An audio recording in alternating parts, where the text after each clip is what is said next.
ଏତେ ଟଙ୍କା କମେଇଲେ ଶୀତ ସାହୁ? ଆପଣ ଆଉ ଗୋଟେ ପ୍ରଶ୍ନ ପଚାରିଲେଣି। ଦୁଇ ରକମ କାମ ଧରେ ସରକାରଙ୍କର, ଦୁଇଟା ଅଛି। ଗୋଟେ ହଉଛି ଭିଜିଲାନ୍ସ ଧରିବା, ଗୋଟେ ହଉଛି ଡିସପ୍ରପୋର୍ସନେଟ ଆସେଟ, ବ୍ୟୟ ମାନେ ଆୟ ତୁଳନାରେ ବେଶୀ ରଖିଥିବା ଜିନିଷ। ସେକେଣ୍ଡଟା ହଉଛି ପୋଲିସ କାମ, ଯିଏ ରଖି ତାକୁ ଧରିପାରିବ ପୋଲିସ। କିନ୍ତୁ ଭିଜିଲାନ୍ସ ହାତରେ ଅଛି ବୋଲି ତାକୁ ଭିଜିଲାନ୍ସ ଆମେ କହୁଛୁ। ଭିଜିଲାନ୍ସ ହଉଛି ପ୍ରକୃତ କାମ, ଯୋଉଥିପାଇଁ ପ୍ରତି ଡିପାର୍ଟମେଣ୍ଟ ସରକାର ସ୍ୱଚ୍ଛତା ଆଣିବା ପାଇଁ, ଧରିବା ପାଇଁ ଲୋକଙ୍କୁ ଭିଜିଲାନ୍ସ ଅଫିସର ରଖିଛନ୍ତି, କମ୍ପାନୀ ମାନଙ୍କୁ ବି ରଖିଛନ୍ତି, ସେମାନେ ବି ପଇସା ଖାଉଛନ୍ତି। ନମସ୍କାର ଶୀତ ସହଦେବ ସାହୁ, ଯିଏ ନମସ୍କାର। ଓଡ଼ିଶାର ମୁଖ୍ୟ ନମସ୍କାର। ଶାସନ ସଚିବ ଥିଲେ ଏବଂ ରାଜ୍ୟର ଜଣେ ଜଣାଶୁଣା ବୁଦ୍ଧିଜୀବୀ। ଆପଣଙ୍କୁ ସେ ଆଜି ଏକ ଗୁରୁତ୍ୱପୂର୍ଣ୍ଣ ପ୍ରସଙ୍ଗ ଉପରେ ନିଜର ମତାମତ ରଖିବେ। ଗୋଟିଏ ପରେ ଗୋଟିଏ ପୂର୍ବତନ ଯନ୍ତ୍ରୀ ଭିଜିଲାନ୍ସ ଜାଲରେ ପଡୁଛନ୍ତି। କାହାର 85ଟି ପ୍ଲଟ, କାହାର 25ଟି ପ୍ଲଟ, କାହାର 50ଟି ପ୍ଲଟ। ଆଜି ଜଣେ ଇଞ୍ଜିନିୟରଙ୍କୁ ଭିଜିଲାନ୍ସ ତାର ଜାଲରେ ପକେଇଛି, ଯୋଉଥିରେ ତାଙ୍କ ଘରଟି ସୁନା ଦୋକାନ ଭଳି ଦେଖାଯାଉଛି। 1.5 କେଜି ସୁନା ମିଳିଛି। ଶୀତ ସହଦେବ ସାହୁ, ଏ ଯନ୍ତ୍ରୀ ମାନେ, ଏ ଇଞ୍ଜିନିୟର ମାନେ ଯୋଉ କରପ୍ସନ କରୁଛନ୍ତି, ଏମାନେ କାହିଁ କରୁଛନ୍ତି? ଏମାନଙ୍କର କଣ ଆବଶ୍ୟକତା ଅଛି ନା ଅଏସ୍ କରିବା ପାଇଁ ଅଛି ନା ଆଉ କିଛି କାରଣ ଅଛି କରପ୍ସନ ପଛରେ? ଇଏ ତ ମାନସିକତା। ମାନେ ଆପଣ ମାନେ ଗପ ଶୁଣିଥିବେ ଯେ ଲହରୀ ଗଣିକି ବି ଲୋକ, ଗୋଟେ ରଜା ଥିଲେ, ତାଙ୍କ କର୍ମଚାରୀ ଜଣେ ବହୁତ ଭ୍ରଷ୍ଟାଚାରୀ ଥିଲେ, ସବୁଥିରେ ପରସେଣ୍ଟେଜ ପିସି ନଉଥିଲେ। ତେଣୁ ତାକୁ ସେ କହିଥିଲେ, ତୁ ଯା, ତୋତେ ଚାକିରି ତ କାଢି ପାରିବିନି, ତୋ ପରିବାର ହଇରାଣ ହେବେ, ତୁ ସମୁଦ୍ର କୂଳେ ବସିକି ଖାଲି ଲହରୀ ଗଣିବୁ, ତୋତେ ପଇସା ଦେବି। କିଛି ଦିନ ପରେ ଦେଖିଲି ଲୋକ ଆସି ପୁଣି କମ୍ପ୍ଲେନ କଲେ ଯେ ଏ ଲୋକ ଲହରୀ ଗଣିଆ ବି ପଇସା ମାଗୁଛି। ନା କେମିତି ମାଗୁଛି? ନା ଆମେ ଜାହାଜ ଗଲାକୁ, ବୋଇତ ଗଲାକୁ ଲହରୀ ଗଣ୍ଡଗୋଳ ହେଇଯାଉଛି, ସେ କହୁଛି ବନ୍ଦ କର, ମତେ ଅର୍ଡର ଅଛି ଗଣିବାକୁ, ଯଦି ପଇସା ଦବୁ ମୁଁ ଛାଡିବି। ସେତେ ବି ଲାଞ୍ଚ ନେଲେ।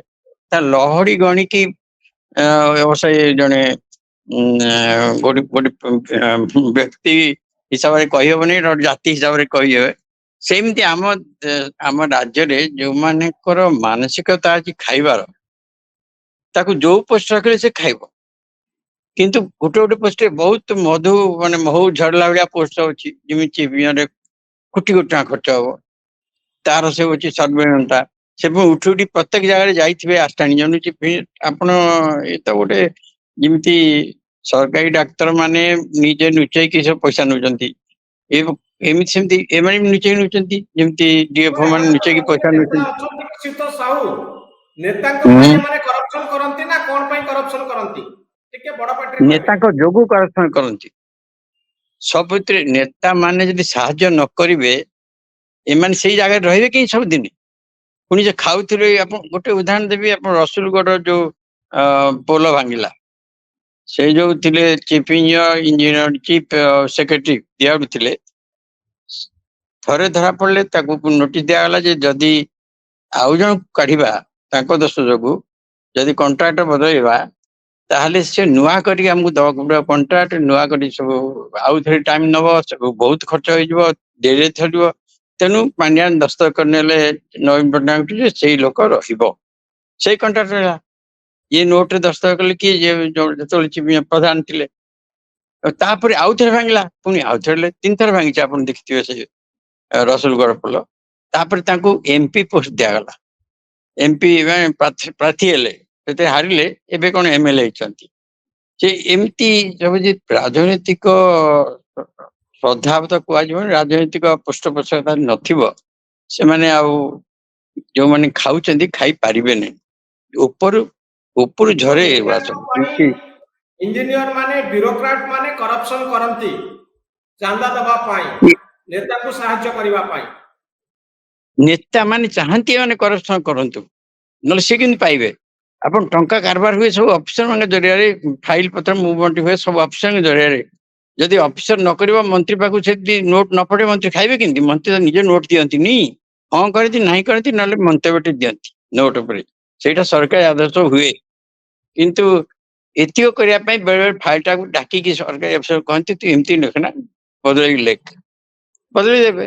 କିନ୍ତୁ ଆପଣ ଶୁଣନ୍ତୁ, ଆମର ଯୋଉ ଅଫିସରେ ଯୋଉ ଖିଆପତ୍ର ଚାଲେ ଖାଇବା ଚାଲେ ନିଷ୍ପତ୍ତି ନିଅନ୍ତି ତାର କାରଣ ହଉଛି ତା କାମଟା ଯାହା କାମଟା କରିଦବା କଥା ଠିକ ସେ ନ କରି ଦୌଡ଼ିବ ତାକୁ ଦୌଡ଼ିଲେ ତାର ବହୁତ ଖର୍ଚ୍ଚ ହବ ରହିବା ଜାଗାରେ ଖର୍ଚ୍ଚ ହବ ଯିବା ଆସିବା ଖର୍ଚ୍ଚ ଅଛି ତା ବଦଳରେ ସେ ପଇସା ଦେଇକି ଯଦି ଚଞ୍ଚଳ କାମ କରିବେ ଆଉ କାହିଁ ପଇସା ନଦ ତେଣୁ ଲାଞ୍ଚଟା ହଉଛି ଅର୍ଥ କରି ଗୋଟେ ଯାହାକୁ କୁହନ୍ତି ଲାଭଜନକ ଉପାୟ ଯେ ଲାଞ୍ଚ ଦଉଛି ତା ପାଇଁ ଲାଭଜନକ ଉପାୟ ଏବଂ ଇକୋନୋମିକ ଆକ୍ଟିଭିଟି ଧରାଯାଉଛି ଇକୋନୋମିକରେ ଆପଣ ଦେଖିବେ ମୋରାଲିଟି ନାହିଁ ଯୋଉଟା ଲାଭଜନକ ସେଟା ହଉଛି ଇକୋନୋମିକ ଆକ୍ଟିଭିଟି ଲୋକାଲ ଏମଏଲଏ ଏମପିଙ୍କର ହାତ ଥାଏ ନା ପୁରା ସର୍ବୋଚ୍ଚ ଶିଖରରେ ଥିବା ନେତାଙ୍କ ସହିତ ଏମାନେ କନେକ୍ଟେଡ ଥାନ୍ତି ଏଇଟା ଏଇଟା ଏଇଟା ମହୁ ଫେଣାର ସାଇଜ ଉପରେ ନିର୍ଭର କରେ ଏଇସବୁ ମହୁ ଫେଣାର ସାଇଜ ଉପରେ ନିର୍ଭର କରେ ଯଦି ଥାଏ ଧରନ୍ତୁ ଗୋଟେ କାମ ଦିଆଗଲା ଗୋଟେ ପୋଲ କାମ କରି ଦିଆଗଲା ସେଠି ଦାଦା ଥିବେ ସେ ଦଳର ଦାଦା ଥିବେ ସେମାନେ ପଇସା ନେବେ ସେ ଲୋକ ଆସି ଯୋଉ ଧମକେଇ ନେବେ ପଇସା ନେବେ ପୁଣି ଜମି ଯାହାର ଯାଉଛି ତାକୁ ନହେଲେ ସେ ଅଟକେଇବ କି ନା ପୁଣି ଅଟକେଇଦବ ତେଣୁ ଲାଭରେ ଆଞ୍ଚ ଆସିବ ତେଣୁ କଣ୍ଟ୍ରାକ୍ଟର ସମିତିକୁ ହାତ କରିବ ସେ ହାତ କରିବା ପାଇଁ ଏମଏଲଏକୁ ଧରିବ ଏମଏଲଏ ତାଙ୍କୁ ବୁଝେଇଲେ ହବ ଗଛ ଉପାଡ଼ି ଦେଲେ ଗଛ ଲଗେଇବାଙ୍କର ନିୟମ ଅଛି ଗଛ ଲଗେଇବେନି ତାକୁ ସାର୍ଟିଫିକେଟ ଦେବେ ଏମିତି କରିକି ଭିନ୍ନ ଭିନ୍ନ କାମରେ କାମ ନ କରିକି ବି ଯଦି ଲାଞ୍ଚ ଦିଆଯାଇପାରିବ ତାଙ୍କ ନିକଟବର୍ତ୍ତୀ ଇଞ୍ଜିନିୟରକୁ ତାଙ୍କ ଉପରେ ଏସିଙ୍କୁ ସେ ତାକୁ ଧରିବ ତାହେଲେ ଏମାନେ ନ ଯାଇକି ଜାଗା ନ ଦେଖିକି ବି ତାକୁ ପାସ୍ କରିଦେବେ ମାନେ କିରାଣୀ ଯୋଉଟା ଘରେ ବସିକିରି ଲମ୍ବ ପ୍ରସ୍ତ ଉଚ୍ଚତା ମାପିକି ଦବା ଭଳିଆ ହେଇଯାଉଛି ଏମାନେ କେହି ଆଉ ଦେଖୁନାହାନ୍ତି ମୁଁ ଯେତେବେଳେ ଥିଲି ଆମେ ଯେତେବେଳେ ଛାତ୍ର ଥିଲୁ ନୂଆ ନୂଆ ଚାକିରି କଲୁ ଦେଖୁଛୁ ଇଞ୍ଜିନିୟର ମାନେ ଯାଆନ୍ତି ରାସ୍ତା ଖୋଳିକି ଦେଖନ୍ତି ହେଲା ଠିକ ନାହିଁ ବାଡିରେ ପୁରାନ୍ତି ଆଜିକାଲି କୋଉ ଇଞ୍ଜିନିୟର ଦେଖୁଛୁ ସବୁ ଘରେ ବସି ପାସ୍ କରୁଛନ୍ତି ତେଣୁ ପଇସା ଦେବାଟା ସୁବିଧା ହେଇଗଲା ପଇସା ଦେଲେ କାମ ନ ହେଇଥିଲେ ପଇସା ମିଳିବ କେବଳ କେବଳ ଇଞ୍ଜିନିୟର ନୁହନ୍ତି ଆପଣ ଧରନ୍ତୁ ଆପଣ ଜମି ଖଣ୍ଡ ଗଣ୍ଡଗୋଳ ଅଛି କଣ କରିବାକୁ ଆରେଇ ପଇସା ନେବ ଆପଣଠୁ ଆପଣ ଯୋଉ ଜମି ଯଦି ସରକାରୀ ଜଙ୍ଗଲ ଭିତରେ ପଶି କଣ କାଟୁଛନ୍ତି ଡିଏଫଓ ତାଙ୍କ ସେ ବନ କର୍ମଚାରୀ ମାନେ ପଇସା ନେବେ ଆପଣ ଯଦି ଖଣି ବିଷୟରେ କିଛି ମାଗୁଛନ୍ତି ସେଇ ଖଣି ଇନ୍ସପେକ୍ଟର ତାଙ୍କର ଯେ ସେକ୍ରେଟାରୀ ରାଙ୍କ ପର୍ଯ୍ୟନ୍ତ ସେ ବି ନେଇ ପଳିବେ ସବୁ କ୍ଷେତ୍ରରେ ଅଛି ମଦ କାରବାର ଆପଣ ବନ୍ଦ କରିଦେବି ଆପଣ ପଇସା ନଦେଲେ ସେ ବି ଗୋଟେ ଅଛି ସବୁ କାମରେ ପଇସା ନେବାର ବନ୍ଦୋବସ୍ତ ସୁବିଧା ଅଛି ଏମାନେ ଯିଏ ବନ୍ଦୋବସ୍ତ ଯିଏ ଖାଇବାର ମାନସିକତା ଯାହାର ଅଛି ସେଇ ଗୁଡାକ ସେ ଖୋଜେ ତେଣୁ ଆପଣ ଦେଖିବେ ଅଧିକାଂଶ ଅଫିସର ଯଦି ତାଙ୍କୁ ଭଲ ପୋଷ୍ଟ ନ ଦିଏ ବସିଯାଆନ୍ତି କାନ୍ଦନ୍ତି କାହିଁକି ନା ସେ ନୂଆ ପୋଷ୍ଟରେ ଯୋଉଠି ଯାଇଛନ୍ତି ସେଠି ବସିଯିବାର ଅଛି ପଇସା ନାହିଁ କି ଇନକ୍ରିମେଣ୍ଟ ଦରମା କିଛି ମାରିବାର ସୁଯୋଗ ନାହିଁ ତେଣୁ ଯୋଉମାନଙ୍କୁ ସବୁ ଏମଏଲଏ ମାନଙ୍କୁ କୁହାଯାଏ ଚେୟାରମ୍ୟାନ ହୁଆ ଅମକ ସେ କଣ କରନ୍ତି ପ୍ରଥମେ ଚେୟାରମ୍ୟାନ କି ସମିତି ଖୋଜନ୍ତି ପୋଷ୍ଟ ଅଛି କି ନାହିଁ ଜବରଦସ୍ତି କରିକି ପୋଷ୍ଟ ତିଆରି କରିବେ ୟାର କିଣାକିଣି ଅଛି କି ନାହିଁ କିଣାକିଣି ଥିଲେ ତା ଦେହରେ ପରସେଣ୍ଟେଜ ନେବେ ଏ ତ ମାନସିକତା ଉପରେ ନିର୍ଭର କରେ ଆପଣ ଦେଖିବେ ଜଣେ ଆଇପିଏସ୍ ହେଲା ଆଇଏଏସ୍ ହେଲା ଜଜ୍ ହେଲା ଶୁଣନ୍ତୁ ମୁଁ କହୁଛି ଶୁଣନ୍ତୁ ଜଣେ ଜଜ୍ ଆଉ ଆଇଏଏସ୍ ଅଫିସର କିମ୍ବା ଆଇପିଏସ୍ ଚାକିରି ଛାଡିକି କିମ୍ବା ରିଟାୟାରମେଣ୍ଟ ପରେ କାହିଁକି ପଟିରେ ପଶୁଛନ୍ତି ଖାଇବା ପାଇଁ କହ ଇଏ ତ ତା ମିଳିବ ନା ମାଗଣା ମିଳିବ ଆଉ ଯୋଉ ନେତାମାନେ ତାଙ୍କୁ ନେଉଛନ୍ତି କାହିଁକି ନେଉଛନ୍ତି ସେମାନେ ଖାଇବାରେ ସାହାଯ୍ୟ କରିବେ ଆମେ ନେତା ଭଲ ବୋଲି ଭାବିକି ଦେବାରେ ଭୋଟ ଦଉଛୁ ଭୋଟ ଯାହାକୁ ଦଉଛୁ ସେ ଖଣ୍ଟ ଚୋର ହେଇଥିଲେ ବି ଆମେ ଦଉଛୁ କାହିଁକିନା ନେତାଟାକୁ ଭଲ ପାଉଛୁ ବୋଲି ତେଣୁ ଯୋଉ ନେତା ତାଙ୍କୁ ପ୍ରଶ୍ରୟ ଦଉଛି ଯେତେ ସାଧୁ ହେଲେ ବି ସେ ଖରାପକୁ ପ୍ରଶ୍ରୟ ଦଉଛି ମାନେ ତାଙ୍କ ପ୍ରଚ୍ଛନ୍ନରେ ସେ ଖରାପ ନେତା କିନ୍ତୁ ଲୋକ ବୁଝନ୍ତିନି କାରଣ ସେ ସାହାଯ୍ୟ କରୁଛି ଆମକୁ ଦଉଛି ଆମକୁ କରୁଛି ଭଲ ନାଁ ଅଛି ତେଣୁ ସେ ମୁଁ ନାଁ କାହାକୁ କହିବିନି ନେତା ମାନେ ଏମିତି ନେତାଙ୍କୁ ଭୋଟ ଦେବାକୁ ହେଲେ ନେତାକୁ ମୁଖ୍ୟମନ୍ତ୍ରୀ କରିବାକୁ ହେଲେ କି ପ୍ରଧାନମନ୍ତ୍ରୀ କରିବାକୁ ହେଲେ ତାଙ୍କର ଯାହାକୁ ଠିଆ କରିବେ ତାକୁ ଭୋଟ ଦେବାକୁ ପଡିବ ସେ ଖାଉ ପିଉ ଯାହା କରୁ କିନ୍ତୁ ପ୍ରକୃତ ଯୋଉମାନେ ଏଇ ଦ୍ଵାରା ଉପକୃତ ହେଇକି ଭୋଟ ଦିଅନ୍ତି ସେମାନେ ଖାଇବା ଲୋକଙ୍କ ଦ୍ଵାରା ଉପକୃତ ହେଇନଥାନ୍ତି କିମ୍ବା ମାନେ କ୍ଷତିରେ ପଡିନଥାନ୍ତି ତେଣୁ ସେମାନେ ବୁଝନ୍ତିନି ଯେ ଏମିତି କାରବାର ହଉଛି ବୋଲି କେବଳ ଆମେ ଆପଣ ଯାହାକୁ ସୋ କଲ୍ଡ ବୁଦ୍ଧିଜୀବୀ ଯେ ବୁଦ୍ଧିଟାକୁ ବିକିକିରି ପଇସା ମାନେ ରୋଜଗାର କରୁଛନ୍ତି ସେ ବୁଦ୍ଧିଟାକୁ ଲଗାନ୍ତି ଯଦି ଚାକିରିଟେ ମିଳିଗଲା ସେ ସରକାର ପକ୍ଷ ହେଇଯିବେ ଯଦି ଗୋଟେ ଭଲ ପୋଷ୍ଟ ମିଳିଗଲା ଅଧ୍ୟକ୍ଷ ଚେୟାରମ୍ୟାନ ମିଳିଗଲା ସରକାର ପକ୍ଷ ହେଇଯିବେ କାଲି ଗାଳି ଦଉଥିବେ ଆଜି ପୁଣି ଟେକିବେ ଯୋଉ ଏଜ ଓଡିଶା ଗଭର୍ଣ୍ଣମେଣ୍ଟକୁ ଖରାପ ବୋଲି ଲେଖିଲା ତାଙ୍କ ଉପରେ ପାରାଗ୍ରାଫ ଦେଲା ସେ କେରଳକୁ ବଦଳି କରାଗଲା କାରଣ ମୁଖ୍ୟମନ୍ତ୍ରୀ ଫୋନ ଫାନ କଲେ ସେ ଫେରି ଆସିକି ବର୍ତ୍ତମାନ ବିଜେଡିରେ ଏମିତି ଲୋକ ବେଳେ ବେଳେ ଚାକିରି ଥିଲାବେଳେ ଧରାଧରି କରିଦିଅନ୍ତି କମ୍ପାନୀ ଲାଭ କରନ୍ତି ସେ କମ୍ପାନୀ ତାଙ୍କୁ ଚାକିରି ଛାଡିଗଲା ପରେ ତାଙ୍କୁ ନେଇକି ତାଙ୍କୁ ପୋଷ୍ଟ ରଖିବେ ଭଲ ପୋଷ୍ଟ ଦେବେ उदाहरण देखिए लाभ नहीं, उदाहरण देले तो लोक शत्रु हेबे ना आपण, किंतु उदाहरण अनेक आपण ओडिशा बाहर को जदि कहबे ओडिशा बाहर उदाहरण बेसी दे हो।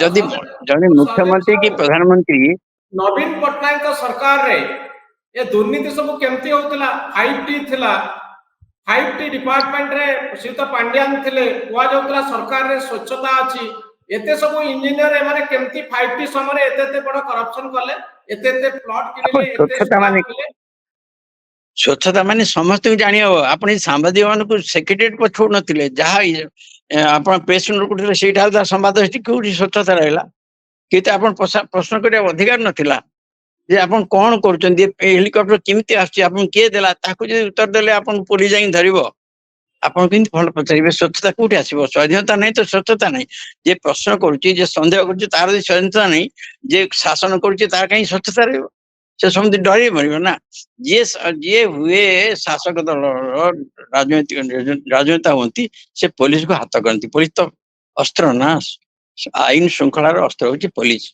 से भावती जो पाई भोट कथा मानिक पड़ो ना बदली हम ना विभिन्न दंड हो पारे तेणु आईन ता बाट न चलिकी शासक दल बाटे चले शासक दल बाटे जीवाई बाड़ी धरता लोक होती पुलिस कि जदि जज ता चिन्हा थे जज जदि ना कहीकि नब ना ये आप देखुए जज भी थिला बेले हाइकोर्ट रे इमती ऑर्डर दे शासक दल शुएब पदत्याग सरला जाई शासक दल मिशुंती ये बेंगल अन्य आड़े ओडिशा उदाहरण देखा जाए किंतु जज मान भी तो पॉलिटिशियन पशुंट आईएएस अफिसर पशुंट ओएस पशुंट आईएफएस पशुंट ये सब कारण कौन तो गोटे पाइल जदि जो सेवा करा से ऑफिस थिला बेले कहीं सेवा कलनी ये भी कौट सेवा कर खाली आपन जो लाइव से डाकिबे खाली से वकील भाया कथा कहते नेता को नेता तरफ वकिलाती करती वकिलाती गोटे बदगुण आप जानी जो वकिल आतताई हत्याकार वकिल हुए से कौन प्रमाण करे से वकिल से जानी भी हत्याकारी से कौन सा कारण हत्याकारी नुह बोली गोटे डाउट रेज करे से बियॉन्ड रिजनेबल डाउट ना तो दंड हबनी आम लॉ रे अच्छी तेणु जो वकिल से मर्डर साफ पक्ष करे से जमी कही पारे सेमती आम जो मैंने सब खाती जो मैंने पैसा नियंती भ्रष्टाचार करती एमती सब कल गुण देखे देखुचु अनेक इंजीनियर धरा पड़ुचंती जो मानकर प्रॉपर्टी बहुत बोली जना पड़ुची बहुत गुड़े जमी अच्छी सुना किलो किलो बाहरुची हठात एते इंजीनियर कर विजिलेंस रेड केमती होउची एवं पूर्व सरकार कर इतरे कोन संपर्क रहिची एटा दुई रकम उत्तर आर गोटे होची खर्च जोटी बेसी अच्छी सेठी बेसी मिल परसेंटेज फंक्शन ना जदि आपण गोटे 7,000 कोटी टंकार प्रकल्प कले गोटे परसेंट दियो ना 70 कोटी गोटे परसेंट 70 कोटी जमी थिला आमर बॉम्बे महाराष्ट्र से इलेक्ट्रिक प्लांट चलैया नेले अमेरिका आसिकी से कौन कले जो कांग्रेस गवर्नमेंट थिला ताकू देथिले पैसा तापर जो आसिला मिलित सरकार ताकू भी पैसा देले से कहले 1% of the project cost goes towards public education तमाने सेटा सेई टंकाटा से बांटीबे चोरी माने तस्करी किंबा लांचर अर्थ है जनसंपर्क जन अर्थ है मंत्री आ मंत्री सीधा जगह ना एजेंट रखिए आपन जंतु पांड्या ना मत लाच देवा चाहते सीधा न देकी मु क्या चिन्हा अच्छी मोर किए अच्छी धरवे सी आसिक कह कान फिरब लांच नबार बहुत उपाय अच्छी 5T गोटे अच्छी फांका जो गोटे आगे आगे रखागला आरिसी बाटे आप देखिए मु पछाड़े आरिसी किए अच्छी देखिपर 5T गोटे धारणा 5T गोटे विभाग नुहे कि किसी नुहे 5T ना रे जहाँ कर 5T कही चलो जमी आप प्राश्चित कर जिते पाप कर सब कटिज प्राश्चित शब्द लगे कटि जाऊँगी 5T लगेला कि अड़सामी पटिगला टीम नथिले भी टीम आसला पंक्चुअलिटी नथिले पंक्चुअलिटी अच्छी कहला टाइम कहला ये केवल टाउटेरी शब्दटा से नहीं 5T से बढ़ीगला ये 5T भितर एवं तुषारपात आउ गोटी ये जो 2टा टी ये 5टा टी को काम साहाଯ୍य कले ଏ ଖାଲି ଗୋଟେ ଶବ୍ଦ ଲଗେଇଲେ ହବନି। ଆପଣ ଦେଖିବେ ଆମେ ନାଁ ବଦଳଉଛୁ, ତା ଦ୍ୱାରା ଗୁଣ ବଦଳୁଛି। ଆପଣ ଯଦି ଆଖି ନାହିଁ ତାକୁ ପଦ୍ମଲୋଚ ଡାକିଲେ କଣ ସେ ଆଖି ତାର ଦେଖାଯିବ? ଇଏ ତ ନାଁଟାକୁ ବଦଳୁଛନ୍ତି, କାମ ସେମିତି ଚାଲିଛି। ସେ ଖାଇବାଟା ଯେଉଁ ରୀତିରେ ଚାଲିଥିଲା ସେମିତି ଚାଲିଛି, ଧରେଇବାକୁ ଇଚ୍ଛା ନାହିଁ। ଆମ କେମିତି ଏତେ ଟଙ୍କା କମେଇଲେ ଶୀତ ସାହୁ? କୋଉ ଆପଣ ଆଉ ଗୋଟେ ପ୍ରଶ୍ନ ପଚାରିଲେଣି। ଦୁଇ ରକମ କାମ ଧରେ ସରକାରଙ୍କର, ଦୁଇଟା ଅଛି। ଗୋଟେ ହଉଛି ଭିଜିଲାନ୍ସ ଧରିବ, ଗୋଟେ ହଉଛି ଡିସପ୍ରପୋର୍ସନେଟ୍ ଆସେଟ୍, ବ୍ୟୟ ମାନେ ଆୟ ତୁଳନାରେ ବେଶୀ ରଖିଥିବା ଜିନିଷ। ସେକେଣ୍ଡଟା ହଉଛି ପୋଲିସ କାମ, ଯିଏ ରଖିଛି ତାକୁ ଧରିପାରିବ ପୋଲିସ। କିନ୍ତୁ ଭିଜିଲାନ୍ସ ହାତରେ ଅଛି ବୋଲି ତାକୁ ଭିଜିଲାନ୍ସ ଆମେ କହୁଛୁ। ଭିଜିଲାନ୍ସ ହଉଛି ପ୍ରକୃତ କାମ ଯୋଉଥିପାଇଁ ପ୍ରତି ଡିପାର୍ଟମେଣ୍ଟ ସରକାର ସ୍ୱଚ୍ଛତା ଆଣିବା ପାଇଁ ଧରିବା ପାଇଁ ଲୋକଙ୍କୁ ଭିଜିଲାନ୍ସ ଅଫିସର ରଖିଛନ୍ତି, କମ୍ପାନୀ ମାନଙ୍କୁ ବି ରଖିଛନ୍ତି। ସେମାନେ ବି ପଇସା ଖାଉଛନ୍ତି, ସେମାନେ ଧରନ୍ତିନି। ଯଦି ଗୋଟେ ଫାଇଲ ଜଣେ ଆସୁଛି, ଫାଇଲ ବାରମ୍ବାର ଦୌଡ଼ି ତା ଫାଇଲ ଯାଉନି, ସେଠି ଦେଖିବା କଥା, ସେଠି ଭିଜିଲାନ୍ସ ଧରିବା କଥା। କିମ୍ବା ଯଦି ଯୋଉ ଏଷ୍ଟିମେଟ ଆସିଲା ତାକୁ ଭିଜିଲାନ୍ସ ବାଟେ କ୍ଲିୟରାନ୍ସ ମାଗନ୍ତି, ସେଠି ବି ସେ ଦେଖିବନି ଯେ ଯାହା ହେଇଛି ତା ଦେହରେ କେତେ ପରସେଣ୍ଟ କଣ ହବ କାମ ହବ ତାକୁ ଦେଖିବନି।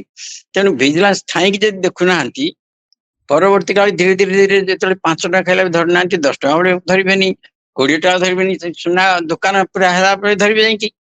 ସେ ବି ତାହାର ଦୁର୍ଭାଗ୍ୟ 3 ବର୍ଷ ଅବସର ସରିନି, ତେଣୁ ଧରା ପଡିଲା। 3 ବର୍ଷ ପରେ ଧରି ପାରିବେନି, ଆଇନ ଅଛି। 3 ବର୍ଷ ଯଦି ରିଟାୟାର କରିସାରିଥିବେ ଆପଣ ଧରି ପାରିବେନି, ତା ଅନ୍ୟ ଅଡିନାରୀ କେସ୍ ହବ, ଜଣେ କମ୍ପ୍ଲେନ କରିବ, ତାପରେ ଆପଣ କରିବେ। ତେଣୁ ଏସବୁ ଧନ୍ଦା ଆଇନର କୋଉଠି କୋଉଠି ଅଛି ଗଳା ବାଟ ବୋଲି କହୁଛନ୍ତି, ଯାହାକୁ ନୁହେଁ ସେଟା ହଉଛି ପ୍ରକୃତ ସେଗୁଡା ଆଇନ, ଅନ୍ୟ ଗୁଡା ହଉଛି ଗରିବ ପାଇଁ ଆଇନ। ବଡ ଲୋକ ପାଇଁ ଗଳା ବାଟଟା ହଉଛି ଆଇନ, ଗରିବଙ୍କ ପାଇଁ ସିଧା ଆଇନଟା ହଉଛି ଆଇନ।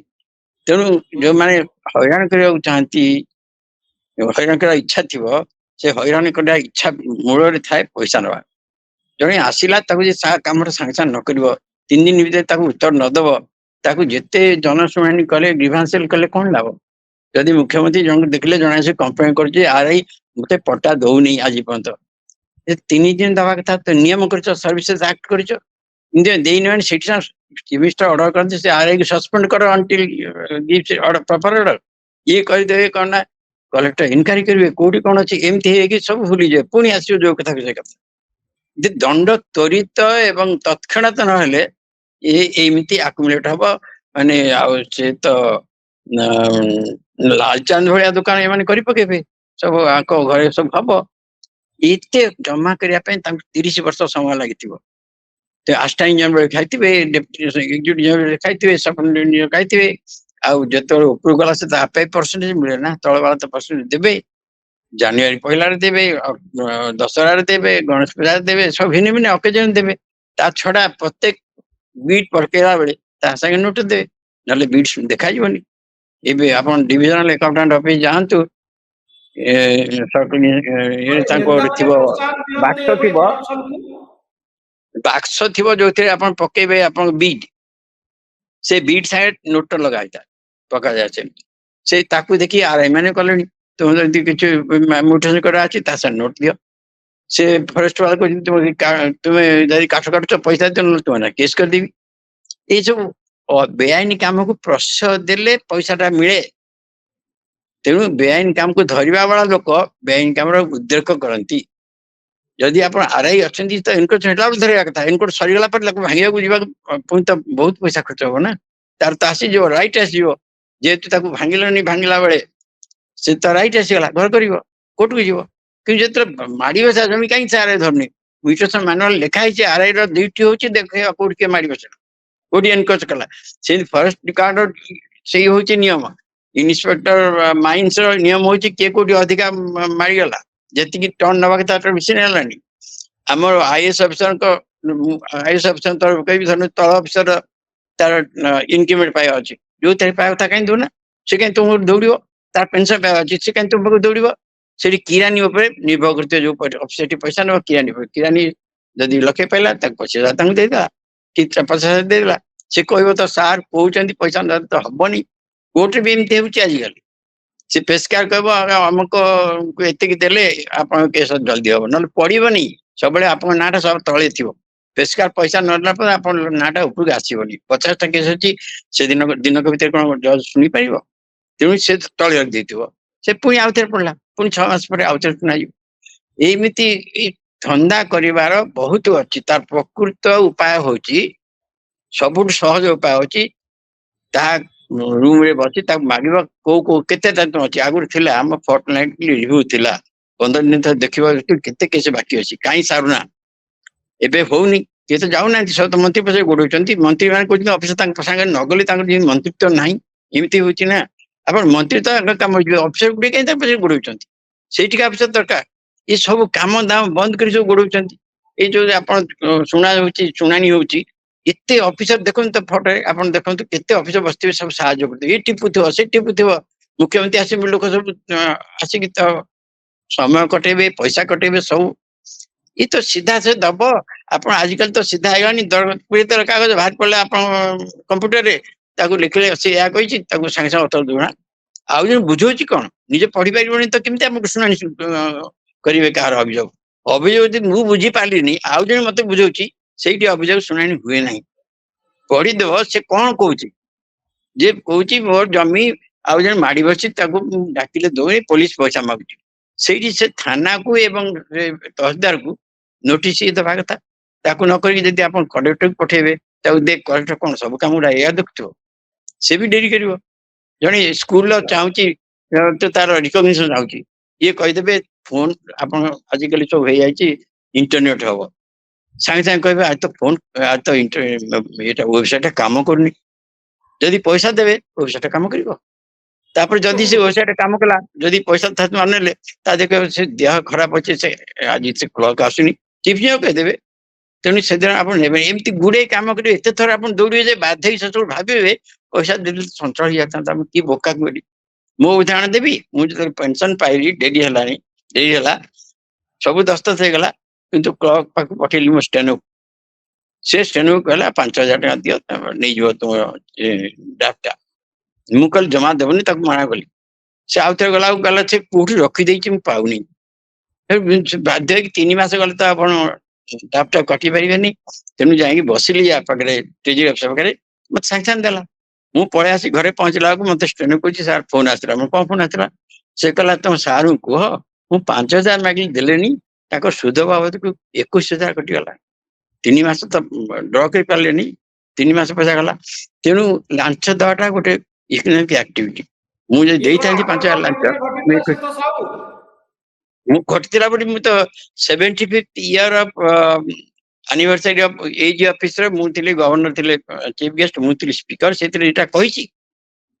ସବୁ ହସିଲେ, ଆପଣଙ୍କ କ୍ଷେତ୍ରରେ ଏମିତି ହେଲା, ମାନେ ସବୁ କ୍ଷେତ୍ରରେ ହେଇଛି। ଏବେ ପଚାର ଯିଏ ଯୋଉ ରିଟାୟାର କରିଛି ସାଙ୍ଗେ ସାଙ୍ଗେ ମିଳୁନି। ଆପଣଙ୍କ ରିଟାୟାରମେଣ୍ଟ ପରେ ହେଲା ନା ଆପଣ ଚାକିରିରେ ଥିଲାବେଳେ ହେଇଥିଲା? ମୁଁ ଯାଇକି ଯେତେବେଳେ ଭାଇସ ଚାନ୍ସେଲର ହେଲି, ମୁଁ ଗଲି ତ ସାଙ୍ଗେ ସାଙ୍ଗେ ଗଲି, ସେଠି ଜଏନ କଲି ତ ମୁଁ ତ କାଗଜ ପତ୍ର ପଠେଇଥିଲି। ଏବଂ ମୋର ଯୋଉ ଆସିବ କମ୍ୟୁଟେସନ ଟଙ୍କା, ମୋର ଯୋଉ ଆସିବ ଆମର ଯୋଉ ମିଳେ ସବୁ 21 ଲକ୍ଷ 22 ଲକ୍ଷ ପାଖାପାଖି ବର୍ଷ ଯାକ, 23 ବର୍ଷ ଚାକିରି ଯୋଉଟା ମିଳେ, ସେଇ ଟଙ୍କା ଗୁଡାକ ଆସିଲା। ଆସିବ ତ ଗୋଟେ ଟ୍ରେଜେରୀ ଅଫିସର ଦବ, ଟ୍ରେଜେରୀ ଅଫିସର ଡ୍ରାଫ୍ଟ ଆକାରରେ ଦବ ଗୋଟେ ମୋ ନାଁରେ କରିକି। ମୁଁ ଷ୍ଟେନୋ ପଠେଇଲା ମାନେ ତାକୁ ପଇସା ମାଗିଲା। ମୁଁ କହିଲି ତୁ ଜମା ପଇସା ଦେ ନା, ମୁଁ କଣ ଗୋଟେ ଚିଫ ସେଠି ଥିଲି ମତେ ପଇସା ମାଗୁଛି? ସେ କହୁଛି ମୁଁ ସମସ୍ତେ ଦିଅନ୍ତି, କଣ ହଉଛି ରାଜଘୋଷ ଭୂଜବଳ ଦେଇଥିଲେ, ଏମିତି ସେ କହିଲା। ମୁଁ ଆଗରୁ ସେ ଯାଇଥିଲେ, ମୁଁ ତାକୁ ଦେଲିନି। ମୁଁ କହିଲି ଯେମିତି ହବ। ସେ ଯେତେବେଳେ 3 ମାସ ଚାରି ହେବା ସରୁଛି, ମୁଁ ଜାଣେ ସବୁ ଚେକ୍ ର ଆୟୁଷ ହଉଛି 3 ମାସ। ତେଣୁ ବାଧ୍ୟ ହେଇକି ନିଜେ ଗଲି, ଟ୍ରେଜେରୀ ଅଫିସର ପହଞ୍ଚିଲି। ସେ କଣ ଦଉନି କାହିଁକି? ସେ ଟ୍ରେଜେରୀ ଅଫିସର ରାଗିକି ତାକୁ କହିଲା, ସେ କାହିଁ ଦେଲା। ମୁଁ ଆସିକି ଓୟୁଠି ପହଞ୍ଚି ନାହିଁ, ମାନେ AG office treasury office OUAT office କେତେ ବାଟ ପହଞ୍ଚିକି ନାହିଁ, ମତେ ଷ୍ଟେନୋ କହୁଛି ସାର୍ ସେ ଏମିତି କହୁଛି। ମୁଁ କଣ କହୁଛି ନା, ଦେଖ 5,000 ମାଗିଥିଲି ଦେଲେନି, 3 ମାସରେ 21 ଲକ୍ଷର 9%, 9.5% ଥିଲା ସୁଧ। 27,000 ପାଇଥାନ୍ତେ, 5,000 ଦେଲେନି ବୋଲି 27,000 ବି ଗଲା। ଆପଣ ତାମାନେ ଦେଇଥାନ୍ତେ ଯଦି 5,000, ସେ 22,000 ପାଇଥାନ୍ତେ। ତେଣୁ ଲାଞ୍ଚ ଏମିତି ବି ହିସାବ କରି ଲାଞ୍ଚ ନିଅନ୍ତି ଲୋକ। ଯଦି ଆପଣ ନଉଛନ୍ତି ରିଇମ୍ବର୍ସମେଣ୍ଟ ବିଲ୍, ଆପଣ 30 ଲକ୍ଷ କି 30 ବହୁତ ବେଶୀ ଯାଉଛି, 30,000 ବିଲ୍ ଦେଲେ, ସେ କ୍ଲର୍କ ମାଗିବ ମତେ 5,000 ଦେ, ତୁ କାହିଁକି ସେ ଔଷଧ କିଣିଛି ତଥାପି ମତେ, ନହେଲେ ମୁଁ କରିବିନି, ପାଇବୁନି। ଏସବୁ ଯୋଉ ଡିଲେ କରିବା ହଉଛି, ଏଇ ଯୋଉ ଚିଫ ହେଲା, ସେ ସେମିତି ତାଙ୍କର ଯୋଉ ଆପ୍ରୁଭାଲ ଆସିଥିବ, ଟେଣ୍ଡର ଆସିଥିବ, ଆପ୍ରୁଭ କରୁନଥିବେ। लो स्टैंडर्ड अप्रूव करे तथापि बस जाइथिबे ये जाई खुशामत करतो सुना टी देतो अमर देतो ता पास करथिबे आ पास हेलिबो फाइल लिबो मंत्री के पाखे कहीं 3 दिन बेसी रुचि फाइल शिक्षा मंत्री के पाखे फाइल रहला माने से निश्चय 2 लाख 3 लाख मागु से स्कूल को रिकग्निशन देबा पे ये सब क्षेत्र डेरी जोगु होए विलंब कहीं हम आईन तो होती आईन ता बाटर जीव ता बाटर जाई से ब्लॉक बाटर कहीं जाऊ मंत्री बाटे कहीं जाऊ सहदेव साहू आपण दुर्नीतिर जो कहानी सब सुनैले निश्चित भाव में आम दर्शक अनेक गुड़े गुरुत्वपूर्ण कथा कहले आ बड़ कथा हूँ आपण जीवन में ये घटना घटी लांच को नहीं ये निश्चित भाव में आमको आश्चर्य कर बहुत धन्यवाद श्रीयुत सहदेव साहू आपणकर साक्षात्कार बहुत धन्यवाद थैंक यू